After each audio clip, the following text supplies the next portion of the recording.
कि मोहन सिंह यादव अपनी तमाम जो योजनाएं अब तक चलती आ रही थी उनको आगे बढ़ाने में नाकाम साबित हो रहे हैं और कर्ज पे कर्ज जिस तरह से वो ले रहे हैं उससे लगता है कि राज्य की जो जिम्मेदारी जो चलाने की एक कह सकते हैं कि महत्वपूर्ण कोशिश होनी चाहिए उसमें भी काफ़ी पीछे हटते हुए दिखाई दे रहे हैं। और अगर ऐसा ही हाल रहा तो मुझे नहीं लगता कि 5 साल का कार्यकाल वो पूरा मिला, तो मुझे लगता है कि मोहन सिंह यादव कहीं ऐसा ना हो जिस तरह के फैसले वो करते हुए नजर आ रहे हैं कहीं उनको पद से ही हटना ना पड़े। बीजेपी के दो बड़े नेता खासकर अगर नरोत्तम मिश्रा की बात करें, हम अगर कैलाश विजयवर्गीय की बात करें, आपस में जिस तरह से कह सकते हैं रस्साकशी का माहौल चल रहा है वो आने वाले दिनों में बढ़ता हुआ दिखाई पड़ सकता है और ऐसे में बीजेपी के लिए इसका हल निकालना बहुत मुश्किल हो सकता है। और साथ में अगर बीजेपी यहाँ पर टूटती हुई नजर आती है या कुछ बड़े नेता अगर बीजेपी छोड़ते हुए नजर आते हैं तो कांग्रेस पार्टी यहाँ पर अपने आप को एक बार फिर से मजबूत कर सकती है।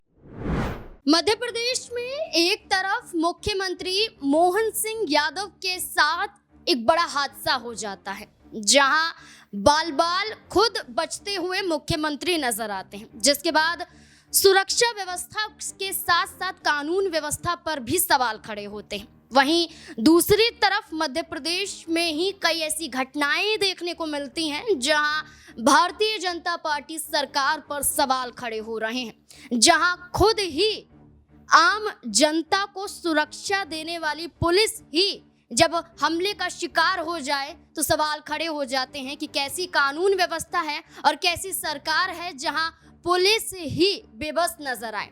यहाँ पर कई ऐसे मामले सामने आते हैं जहां पुलिस पर हमला होता है, पुलिस पर गोलियां चलाई जाती हैं, सवाल भारतीय जनता पार्टी पर खड़े हो जाते हैं और कांग्रेस पार्टी के कई विधायक विधानसभा के बाहर बड़ा हंगामा करते हुए नजर आते हैं, भ्रष्टाचार से लेकर कानून व्यवस्था पर सवाल खड़े करते हैं। और इस बीच एक बड़ा मुद्दा उठ जाता है भारतीय जनता पार्टी से प्रदेश अध्यक्ष पद को लेकर, जहां आपसी सहमति बीजेपी में नजर नहीं आती है तो वहीं कई विधायक भारतीय जनता पार्टी के फैसले से विपरीत जा रहे हैं, जहां नरोत्तम मिश्रा से लेकर हेमंत खंडेलवाल तक का नाम देखा जाता है, लेकिन कैलाश विजयवर्गीय खुद दबाव बनाने की कोशिश कर रहे हैं। ऐसे में कई विधायकों के साथ कैलाश विजयवर्गीय देखे गए, वो खुद मध्य प्रदेश में कानून व्यवस्था पर सवाल खड़े करते हुए नजर आए। मऊगंज में देखा जाए तो एक पुलिसकर्मी पर गोली दाग दी जाती है एक आरोपी के जरिए, इसके बाद पुलिसकर्मी को अस्पताल में भर्ती तो करवाया जाता है लेकिन सवाल फिर वही खड़े हो जाते हैं। इसके साथ साथ वही विदिशा जहां से शिवराज सिंह चौहान ने चुनाव जीता, वहां पर एक युवती की हत्या कर दी जाती है लेकिन निहत्थे पुलिसकर्मी नजर आते हैं। तो ऐसे में कई सवालों के बीच कैलाश विजयवर्गीय का बयान सवाल खड़े भारतीय जनता पार्टी पर ही कर रहा है कि क्या मध्य प्रदेश में बीजेपी मजबूत है, या फिर जो जीतू पटवारी ने कहा था कांग्रेस पार्टी के प्रदेश अध्यक्ष ने कि अब आने वाला समय मध्य प्रदेश में कांग्रेस पार्टी का होगा और कांग्रेस की लहर देखने को मिलेगी, तो क्या वाकई कांग्रेस की लहर मध्य प्रदेश में आने वाली है या फिर नहीं? कई सवाल हैं, सवालों के जवाब लेंगे। मेरे साथ मेरे वरिष्ठ सहयोगी अमन सर जुड़ चुके हैं। सर, एक बड़ा मुद्दा हम लगातार इस पर चर्चा कर रहे हैं कि आखिरकार प्रदेश अध्यक्ष कौन होगा, कौन इसकी कमान संभालेगा। वीडी शर्मा मौजूदा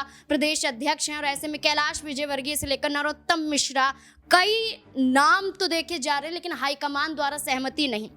ऐसे में घटना हो जाना, कानून व्यवस्था पर सवाल खड़े करना, पुलिस ही निहत्ती बेबस दिखाई देना, क्या मान लिया जाए कि भारतीय जनता पार्टी इन एक साल में मध्य प्रदेश में कुछ नहीं कर पाई है? देखिए, बिल्कुल नाज़मीन, आपने एक साल का जिक्र किया और बिल्कुल इसमें कोई मुझे लगता है अतिशयोक्ति नहीं है कि यहाँ पर जो बीजेपी है, मुख्यमंत्री उनके मोहन सिंह यादव बनाए गए, बड़ी उम्मीद के साथ बनाए गए कि भाई शिवराज सिंह चौहान से आगे बढ़कर देखा जाए। और ऐसे में यहाँ क्या वाकई में मोहन सिंह यादव कोई असरदार चेहरा रहे हैं? अगर हम एक साल का कैलकुलेशन करें, एक साल के ऊपर नजर डालें तो नजर आता है कि मोहन सिंह यादव काम करने से ज्यादा विवादों में रहे हैं और एक के बाद एक कई ऐसी घटनाएं रही हैं जहां पर ये देखा गया है कि मोहन सिंह यादव की पकड़ शासन प्रशासन पर बहुत कमजोर रही है। और कई लोग तो ये भी कहते हुए नजर आते हैं कि मोहन सिंह यादव बीजेपी के सबसे कमजोर मुख्यमंत्रियों में से एक हैं। जरा आप देखिए, हरदा का मामला सामने आता बनते ही उनके, उसमें भी कहा जाता है कि नकली फैक्ट्री थी, कोई लाइसेंसिंग नहीं थी, कई लोगों की जान चली जाती है। है, उसके अलावा यहाँ पर जातिगत कई बार लड़ाइयाँ देखने को मिलती हैं। और अब जब सब की रक्षा करने की जिम्मेदारी पुलिस के ऊपर होती है तो कहीं ना कहीं वो भी बेबस दिखाई पड़ती है। आपराधिक जो तत्व हैं वो इस तरह से बुलंद हो रहे हैं कि यहाँ पर पुलिस को भी निशाना बनाने से नहीं चूक रहे हैं। तो ऐसे में जाहिर बात है कि नाज़मीन सवाल उठेंगे और जो मुख्यमंत्री के पद पर बैठा होगा सवाल उससे नहीं तो किससे पूछा जाएगा कि आप मुख्यमंत्री हैं राज्य के। अगर आपके मुख्यमंत्री रहते इस तरह की चीजें नाज़मीन अगर एमपी में या मध्य प्रदेश में होती हैं तो बिल्कुल आपकी जवाबदेही कहीं ना कहीं बनती है। इसके अलावा कुछ दिनों पहले आपने देखा कि एक बहुत बड़ा कह सकते हैं कि ये भी कहा गया कि इन्वेस्टमेंट होने वाला है मध्य प्रदेश के अंदर, वो समिट का भी आयोजन किया गया, लेकिन उसको लेकर भी कोई बहुत दिलचस्प खबरें सामने नहीं है या ये भी नहीं कहा जा सकता कि बहुत बड़ा इन्वेस्टमेंट मध्य प्रदेश में होने वाला, बल्कि उल्टी खबरें आती हैं कि मध्य प्रदेश में एक साल के अंदर मोहन सिंह यादव कितनी बार कर्ज ले चुके हैं, एक बार फिर कर्ज लेने की कहीं ना कहीं बातें सामने आ रही है। तो ये तमाम ऐसे पहलू हैं जो मोहन सिंह यादव की जो कह सकते हैं पोजीशन है, जो कह सकते हैं सबसे अहम और महत्वपूर्ण पद पर बैठे हुए हैं, उनको लेकर सवाल खड़े होते हैं कि क्या वाकई वो प्रदेश को सही डायरेक्शन में लेकर जा रहे हैं। एक नंबर का सवाल। दूसरे नंबर का सवाल कि मोहन सिंह यादव क्या घबरा गए कि कांग्रेस पार्टी यहाँ पर लगातार मजबूत होती हुई दिखाई पड़ती है। जीतू पटवारी ने जिस संयम के साथ में और जिस तरीके के साथ में मध्य प्रदेश के अंदर कांग्रेस पार्टी को एक बार फिर से मजबूत करने का प्रयास किया है, उसमें आप देखिए कल तक कमलनाथ भी उनसे कहीं ना कहीं अलग थलग नजर आते थे, लेकिन अब कमलनाथ भी उनके साथ में दिखाई पड़ रहे हैं। तो ये बीजेपी के लिए संकट पे संकट कहीं ना कहीं बढ़ता हुआ दिखाई पड़ रहा है कि आने वाले दिनों में कहीं ऐसा ना हो कि उनको सत्ता अपनी गंवानी पड़ जाए, क्योंकि बीजेपी की जो नेता हैं वो आपस में ही टकराव की स्थिति उनकी बनती हुई दिखाई पड़ रही है। अगर हम बात करें तो केंद्र सरकार से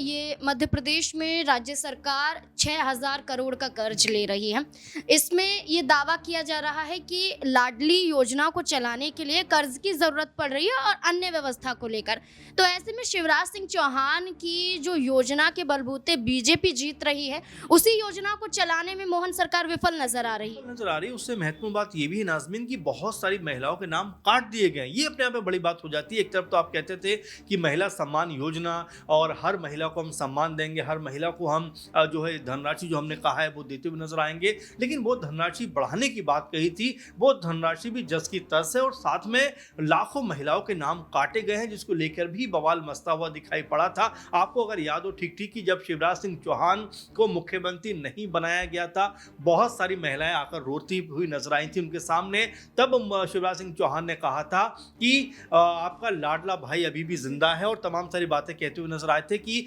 भले ही मैं पद पे नहीं हूं लेकिन आप लोगों के बीच में रहूंगा और जो वायदे मैंने किए हैं अगर मेरी सरकार ने पूरे नहीं किए, इवन कि ये बात तो उनके बेटे कार्तिकेय चौहान ने भी कही थी कि अगर ये जो वायदे मेरे पिता ने किए हैं, अगर वो वायदे मोहन सिंह यादव सरकार पूरा नहीं करती है तो वो अपनी सरकार से भी लड़ते हुए नजर आएंगे, उनके खिलाफ भी जाते हुए नजर आएंगे। तो ये तमाम ऐसे पहलू नजर आते हैं नाज़मीन जो ये बताने के लिए काफ़ी हो जाते हैं कि मोहन सिंह यादव अपनी तमाम जो योजनाएं अब तक चलती आ रही थी उनको आगे बढ़ाने में नाकाम साबित हो रहे हैं और कर्ज पे कर्ज जिस तरह से वो ले रहे हैं उससे लगता है कि राज्य की जो जिम्मेदारी जो चलाने की एक कह सकते हैं कि महत्वपूर्ण कोशिश होनी चाहिए उसमें भी काफ़ी पीछे हटते हुए दिखाई दे रहे हैं। और अगर ऐसा ही हाल रहा तो मुझे नहीं लगता कि 5 साल का कार्यकाल वो पूरा कर पाएंगे। बीजेपी अक्सर ऐसा करती है कि जो भी उनके मुख्यमंत्री बहुत बेहतर नहीं कर पाते हैं या उनके ऊपर सवाल खड़े होते हैं तो वो मुख्यमंत्री बदलने में देर नहीं लगाते। उत्तराखंड को आप देखिए 5 साल के कार्यकाल में 2-2, 3-3 मुख्यमंत्री वहां पर बदल जाते हैं। गुजरात में भी कुछ ऐसे ही देखने को मिला। तो मुझे लगता है कि मोहन सिंह यादव कहीं ऐसा ना हो जिस तरह के फैसले वो करते हुए नजर आ रहे हैं कहीं उनको पद से ही हटना ना पड़ जाए। एक आखिरी सवाल लेना चाहूंगी, जहां योजना को सुचारू रूप से सरकार नहीं चला पा रही है, कर्ज ले रही है, तो वहीं दूसरी तरफ शिवराज सिंह चौहान और ज्योतिरादित्य सिंधिया जैसे बड़े चेहरों को खुश करने के लिए उनके ही समर्थक को यहाँ पर प्रदेश अध्यक्ष पद की कमान सौंपने की तैयारियों में हाईकमान नजर आ रहा है। ऐसे में ये भी सूत्रों के हवाले से कहा गया कि कैलाश विजयवर्गीय बीजेपी के कई विधायकों के साथ बातचीत भी करते हुए नजर आए, मुलाकात भी करते हुए देखे देखे गए। तो एक तरफ मुलाकात विधायकों संग, दूसरी तरफ नरोत्तम मिश्रा को आगे करना, क्या बड़ी फूट पड़ती हुई बीजेपी में नजर आ रही है? बिल्कुल, और ये कोई ऐसी बात नहीं है कि इसको छुपाया जा सके, क्योंकि यहाँ पर कैलाश विजयवर्गीय जो है वो अपनी ताकत को बताना चाहते हैं, अपना शक्ति प्रदर्शन करना चाहते हैं कि भाई हमारे पास में इतनी विधायक है, अगर आप ज़्यादा 3-5 करोगे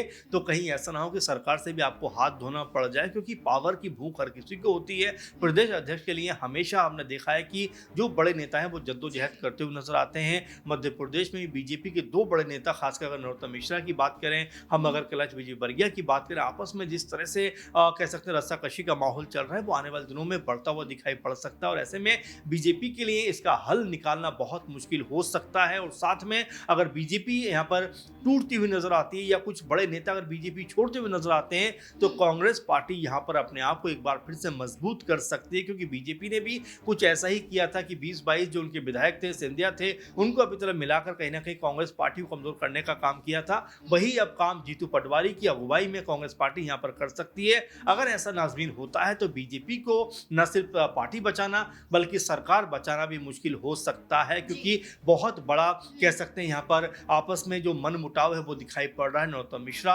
अलग अपनी बात कहते हुए नजर आ रहे हैं, वहीं कैलाश विजयवर्गीय भी कह सकते हैं कि जिस अंदाज में बातों को रख रहे हैं उससे ऐसा नजर आता है कि वो बीजेपी के ऊपर दबाव बनाने का प्रयास कर रहे हैं। अगर ऐसा हुआ तो यहाँ बीजेपी में फूट पड़ सकती है, उसका अंजाम बीजेपी को भुगतना पड़ सकता है। बिल्कुल, अब मध्य प्रदेश में एक बड़ा फैसला बीजेपी को तोड़ या मजबूत कर सकता है, और ऐसे में मोहन सरकार पर कई बड़े सवाल दागे जा रहे हैं। अब यही देखना होगा कि प्रदेश अध्यक्ष पद पर फैसला भाजपा हाईकमान द्वारा कब तक लिया जाता है। आपको क्या लगता है, कैलाश विजयवर्गीय या नरोत्तम मिश्रा, कौन बनना चाहिए मध्य प्रदेश में बीजेपी का प्रदेश अध्यक्ष? कमेंट सेक्शन में अपनी राय जरूर दें। देखते रहें SPN9 न्यूज़। धन्यवाद।